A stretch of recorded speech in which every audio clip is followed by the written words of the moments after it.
Assalamualaikum warahmatullahi wabarakatuh. Selamat bertemu kembali di channel saya.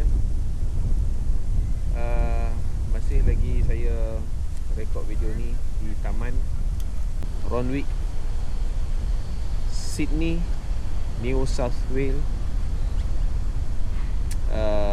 Sekarang ni masuk pada 12 Ramadan. So saya ada di sini sambil-sambil tu pagi ni saya free sikit. Dan saya tugas di sini. Tadi tak ada video untuk ride, cuma saya nak berkongsikan lah berkaitan dengan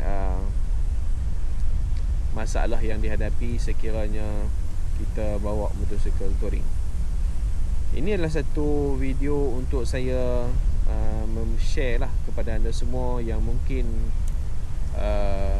situasi dia sama macam saya, iaitu kita bekerja di pejabat, iaitu postur badan kita duduk di pejabat. Yang duduk di pejabat tu duduk di atas kerusi menghadap komputer yang begitu lama. Okey, kalau kita kerja di pejabat ni sebenarnya tak lari lah daripada kita kena menghadap komputer satu hari berjam-jam kan. Apa yang penting ialah postur badan kita itu kadang-kadang akan bawa efek bila kita bawa motor touring. Okey. Dan apa yang saya boleh kongsikan ialah bila kita bekerja di pejabat, kerusi kita main peranan.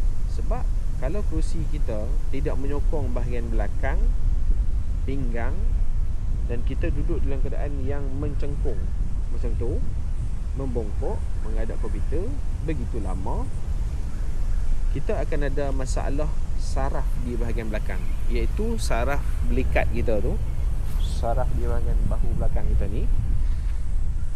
Dan lama kelamaan postur badan kita akan membongkok, kita punya tulang kita akan membongkok. Lebih parah lagi, kita pula naik motosikal touring. Okey.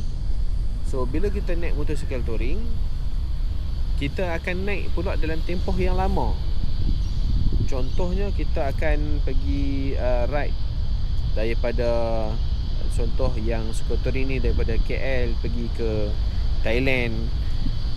Mungkin macam daripada orang utara pun kan, daripada Alor ke Thailand, ke Danok sampai ke Patani dan sebagainya, ke Bangkok.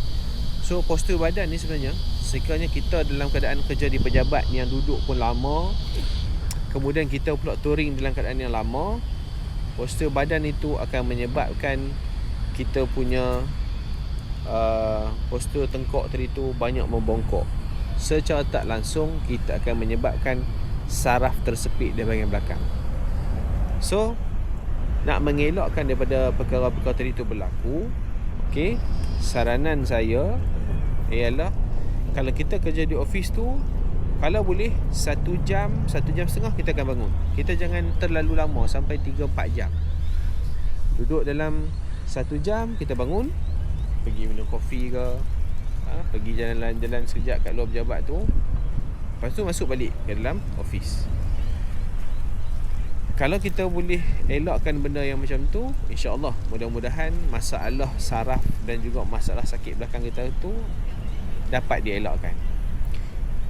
Dan bila kita touring pula, elakkan juga daripada kita touring terlalu lama.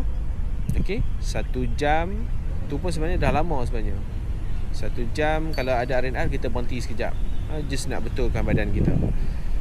Jadi postur badan ni bila kita sakit, apa yang akan tanda-tanda yang kita akan dapat detect ialah sekiranya anda ada masalah ataupun rasa kebas di jari ni. 1, 2, 3. 3 jari ni rasa kebas, ataupun kita solat tangan kita macam ni dan kita akan rasa kebas di bahagian tangan ni, itu adalah masalah saraf. Okey. So kalau ada semua yang ada rasa yang macam tu, cepat-cepatlah berjumpa dengan pakar saraf ataupun jumpa dengan doktor pakar untuk anda terus lakukan proses ataupun senaman dan juga dapatkan nasihat daripada doktor untuk memperbetulkan balik postur badan anda. Okey. Kenapa saya cakap macam tu? Kerana bila ada masalah saraf di bahagian belakang tu, bila anda teruskan lagi untuk memandu yang jarak yang jauh, lama kelamaan tangan anda akan rasa kebas dan kadang-kadang boleh menyebabkan kita terlepas daripada handle motor, dan itu akan menyebabkan bahaya apabila anda memandu. Kalau kita duduk di rumah, kita berjalan tu tak ada masalah. Okey. Tapi kalau kita memandu, itu sangat berbahaya. Okey. Kadang-kadang kita rasa macam kita baru pegang throttle tu kita rasa kebas. Sebenarnya tak. Rupa-rupanya postur badan kita dah tak betul. Disebabkan saraf kita dalam keadaan yang bermasalah, disebabkan postur masa kita duduk bekerja terlalu lama, dan kita ride pula dalam keadaan yang terlalu lama. Okey. Jadi kalau tangan, bila anda bawa motor, anda rasa tangan kebas tu, kebas disebabkan handlebar yang bergegar ataupun disebabkan jari anda ni sentiasa rasa kebas, itu berbeza.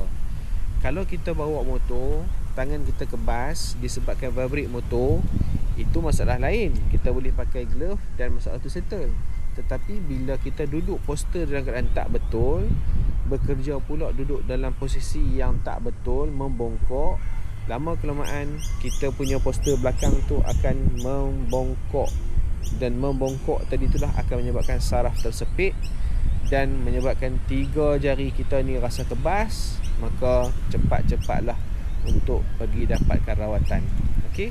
Sebenarnya motor touring ni seronok untuk kita travel jauh, tetapi dia perlu kepada teknik dan juga kaedah yang betul. Okey, kalau anda tak jaga benda ni, sebenarnya kita nak ride pun dah tak best, badan pun rasa sakit, saraf pula sakit, nak dapatkan rawatan pula kita dah jadi tak enjoy dengan ride kita. Okey. So pada kali ini saya share kepada anda supaya mungkin jadi juga rujukan kepada anda yang nak naik motor touring, yang berminat dengan motor touring. Okey, elakkan ride terlalu lama. Okey, yang bekerja contohnya duduk di office yang duduk terlampau lama pun berhati-hati. Kalau yang tak kerja di office tu, banyak berjalan pun berhati-hati juga, anda akan mengalami masalah tulang belakang. Okey.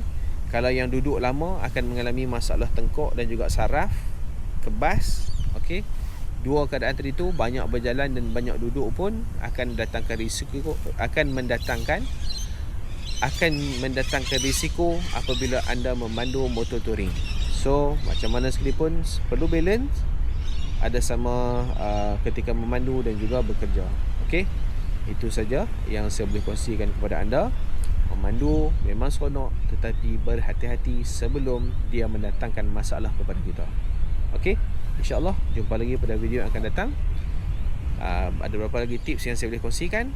Sama-sama yang mungkin ada masalah yang sama, boleh share dan juga komen. Sama-sama kita bertukar-tukar pandangan. Dan insyaAllah kita bertemu lagi pada video yang akan datang. Assalamualaikum.